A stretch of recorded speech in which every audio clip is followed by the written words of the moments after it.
bawa seluruh penjual apotek di sini, bawa semua yang mengimpor bahan-bahan baku Presukor Narkoba itu, obat-obatan itu semua. Ayo buka datanya. Data kita ini, maka undang-undang yang mau kita buat ini. Dan BNN, saya minta Anda di paling depan untuk memimpin ini, karena memang ujungnya ke situ. Pimpinan dan anggota Komisi 3 yang saya hormati, BNN dan seluruh jajaran di TV Narkoba yang saya hormati. Saya ingin pimpinan mengingatkan kita dulu semua. 5 tahun yang lalu, Komisi 3 telah berupaya semaksimal mungkin menuntaskan penggabungan 2 undang-undang ini. Tapi pemerintah lempar anduk waktu itu, sehingga nggak jadi. Terutama undang-undang psikotropika. Hari ini kita mulai lagi. Saya usul pimpinan, daripada nunggu pemerintah, kita usul ini menjadi inisiatif dari DPR, biar cepat. Kalau dia dari pemerintah, 8 dim dari fraksi. Tapi kalau dari DPR inisiatif, 1 dimnya dari DPR, 1 dari pemerintah. Jauh lebih cepat. Ini taktis saja. Yang kedua, kita tidak sedang rapat kerja untuk mengawasi, tapi izinkan saya memberi apresiasi untuk 2 naskah presentasi ini. Bagus sekali, terima kasih. Tapi saya ingin menyampaikan banyak pertanyaan untuk dijawab nantinya pimpinan diundang lagi agar dengan data datang kemari. Karena kalau kita bikin undang-undang baru dengan mengubah yang lama menjadi yang baru, ada 2 kemungkinan. 1, pengalaman panjang sekali. 1 lagi membaca ke depan kayak apa jadinya. 2 ini digabungkan. Saya membayangkan teman-teman dari Polri akan ada data berapa ribu polsek kita, berapa ratus polres kita, berapa puluh polda kita yang punya karakter sendiri-sendiri tentang pengalaman menangani narkoba ini. Itu sedap sekali. Dan itulah materi yang mau kita bahas di dalam undang-undang ini nanti. Contoh ini yang saya mau sebut sajalah. Di kampung kami di Tanjung Balai, itu cerita tentang sabu. Mengapa nggak habis-habis? 1 kilogram sabu, ini hasil riset kecil-kecilan saya di rumah-rumah aspirasi kami. Harganya 1 miliar. 1 gram itu 1,2 juta. Paket terkecil 50.000 per 3 kali hisap. Upah gendong 30-60 juta per kilogram. Jadi harganya melonjak tajam dari mulai pinggir laut sampai nanti naik. Misal, dari Tanjung Balai saja 350 juta. Naik ke kisaran hanya 10 menit jadi 450 juta. Naik lagi ke tebing tinggi jadi 500 juta. Masuk ke Medan sudah 1 M. Maksud saya, inilah problem tuh. Kalau begitu pasalnya mau kita apain? 1. Yang kedua, Kementerian Kesehatan berkali-kali ingkar dan melawan.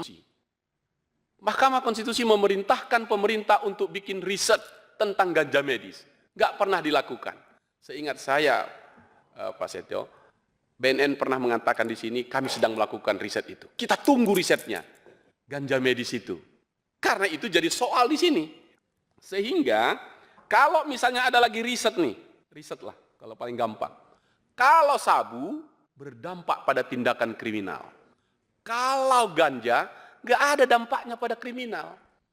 Di kampung kami di Simalungun, Saribu Dolok namanya. Pada waktu itu pertanian paling bagus ini gugus pangan ini. Ternyata ganja cara terbaik melindungi tanaman dari virus-virus itu. Dan ganja makanan ternak untuk cepat besar. Berarti ketahanan pangan. Mengapa dimusuhi ganja medis? Karena itu pimpinan saya bertanya kepada BNN dan juga teman-teman ini. Saya izinin bertanya nih, nanti dijawab. Apakah Anda setuju dengan usulan saya? Kita bentuk kawasan ekonomi khusus ganja medis Indonesia. Kan yang dilarang kan peredaran gelapnya. Kalau begitu ya kita buat peredaran terang. Dari puluhan ribu pulau di Indonesia, ambil aja 10. Cukup di situ semua. Di situ rehabilitasinya semua di situ. Wah, kalau itu terjadi keren itu.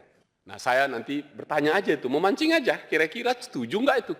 Sehingga hasilnya nanti kayak Kakor Lantas, 88% balik ke kegiatannya, 12% kembali ke APBN.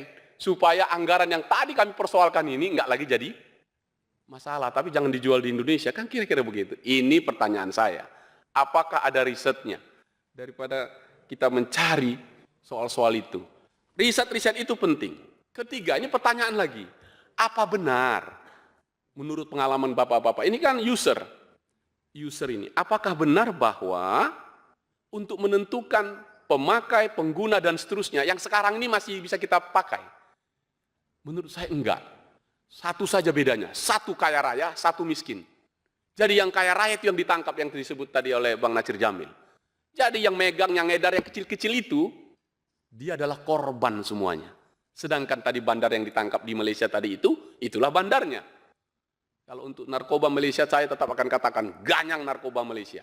Karena itu yang mau masuk ke kampung kami di Sumatera Utara.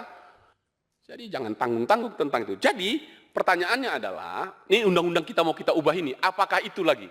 Udahlah, janganlah karena tadi 2 gram, 3 gram, 4 gram tadi. Enggak itu lagi urusan kita. Urusan kita, orang kaya raya melawan hukum, mengorbankan anak manusia. Terima kasih ini Pak Kepala BNN ya. Agustus yang lalu, Presiden Prabowo meminta persetujuan DPR untuk memberi amnesti dan rehabilitasi terhadap 1.116 waktu itu. Hampir 1.100 sekian itu pengguna narkoba. Saya bermimpi, dan kalau Anda Bapak Ibu setuju, jumlah yang 100, ini yang tahanan ini, mestinya ini udah nggak di situ lagi sebagai pengguna. Saya kasih tahu Pak, KUHP baru kita, itu pendekatannya hak asasi manusia. Pimpinan, saya tanya Bapak-Bapak, waktu Anda membuat BAP, pertanyaan pertama Anda lakukan apa? Siapa namamu? Selesai. Kedua, apakah Anda dalam keadaan sehat? Pasti tidak sehat pengguna itu. Kenapa kalian teruskan? Kenapa nggak direhab? Nah, berarti kesalahan toh? Pelanggaran HAM itu. Karena itu, menurut saya pimpinan, usaha kita mengubah undang-undang ini, pelajaranlah ini. Saya ambil contoh satu lagi, dampaknya belum diangkat ini. Saya mohon nanti kalau ada datanya, baik BNN maupun Polri. Apa itu? Kan HIP itu juga berakibat dari ini. Saya ingin sebut aja lah angka. Sekali lagi, karena ini Tanah Karo lagi ngetop-ngetopnya nih.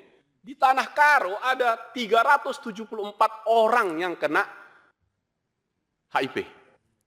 Dampak dari ini tadi. Dan ini berarti kan harus pakai data lagi. Apa akibatnya pimpinan? Saya minta nanti mereka datang, bawa seluruh pabrikan farmasi, bawa seluruh penjual apotek di sini, bawa semua yang mengimpor bahan-bahan baku presukor narkoba itu, obat-obatan itu semua. Ayo buka datanya. Data kita ini, maka undang-undang yang mau kita buat ini. Dan BNN, saya minta Anda di paling depan untuk memimpin ini, karena memang ujungnya ke situ. Nah, dengan pertanyaan-pertanyaan singkat saya tadi, pimpinan, terima kasih untuk rapat ini. Untuk berikutnya, mari kita bawa data. Pertanyaan-pertanyaan saya tadi itu, seandainya disetujui, bagus sekali itu. Saya mengusulkan, dan apakah setuju, kawasan ekonomi khusus ganja medis Indonesia. Terima kasih pimpinan.